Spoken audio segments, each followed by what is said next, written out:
Le deuxième match du groupe F a opposé la RD Congo à la Zambie. Pas de vainqueur dans ce choc des voisins. Léopard et Chipolo Lolo se sont séparés par le score d'un but partout.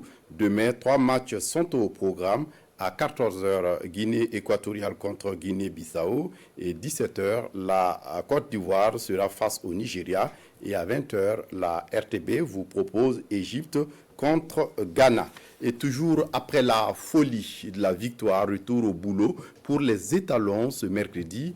Hubert Velud et ses hommes étaient sur la pelouse du centre des enseignements techniques de Bouaké pour une séance de décrassage. Une séance ouverte à la presse pour 15 minutes. En attendant de croiser l'Algérie, les étalons peuvent d'ores et déjà se réjouir des faibles séquelles de la rencontre. De la première sortie également, donc, pourrait être face au Fennec. Mariam Ouattara est notre envoyé spécial à Bouaké. Lendemain de match, lendemain de victoire pour les étalons. Nouvelle séance d'entraînement pour aborder le prochain défi. Un défi de taille, les Fennecs d'Algérie. Mais une chose à la fois. Pour ce soir, il faut permettre aux muscles de se détendre et surtout souffler un bon coup. On va faire les choses étape par étape. La joie s'est passée. On est là pour travailler, pour être prêt le samedi pour affronter l'Algérie. C'est un match très important. Déjà, il faut commencer à y penser. Mais dans un premier temps, se reposer bien aujourd'hui et à partir de demain, commencer vraiment à travailler sur ça. L'Algérie est un adversaire, on le sait détail, un adversaire que le Burkina n'avait plus croisé en phase finale de CAN depuis 1998. De quoi rajouter une couche à la motivation des étalons. Zéro calcul, zéro doute. Le jour J du match, on va arriver là-bas pour obtenir les 3 points. Et on travaille aussi pour ça, on reste positif. On ne va pas rentrer dans les calculs, ça c'est un truc de doute. Nous, on ne va pas douter, on croit en nous, on croit en nos qualités et on va se donner les moyens aussi. La différence, ça va être celui qui aura plus envie, celui qui aura plus envie de courir, celui qui aura plus envie de se battre sur le terrain. L'infirmerie, pas grand-chose à déplorer. Il faut surtout réhydrater pour pallier les effets de la chaleur.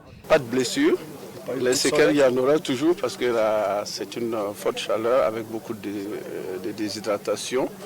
Et donc là, il faut apprendre à boire énormément pour essayer de garder donc, ces performances intactes. Il y a quelques bobos, certainement, et notamment donc, Gira Adama, qui a eu une mauvaise réception, mais il a terminé le match sans problème. Et donc nous avons commencé les soins. Aujourd'hui, on va le garder un peu au repos, mais il va faire du vélo et de la cardio. Et pensons qu'il n'y a pas de souci. Unique buteur face à la Mauritanie, le Burkina sait déjà pouvoir compter en partie sur Bertrand Traoré. Nous ne sommes pas prêts à lui faire jouer un match entier. Nous pensons qu'il doit progresser, continuer de progresser. Nous travaillons directement aussi avec les instances médicales de son club, à Son Villa, mais il est vraiment prêt. Il est prêt. Et je pense que ce serait bien pour lui de continuer à jouer de façon crescendo. L'autre bonne nouvelle, un renfort de taille. La commission médicale disponibilise Dango Ouattara. Dango progresse très bien. Il progresse très bien et en tout cas il a accompli toutes les étapes. Actuellement il se sent bien. Je pense qu'il sera disponible pour nous, commission médicale. Maintenant, bon, ce sera aux couches de le faire jouer de façon crescendo. Parce que nous avons encore beaucoup de matchs, j'espère, jusqu'à la fin. Qui veut aller loin ménage donc ses forces. En attendant la fin, la suite, c'est déjà ce samedi, face, on le sait déjà, au Fennec d'Algérie. Une nouvelle étape vers l'objectif.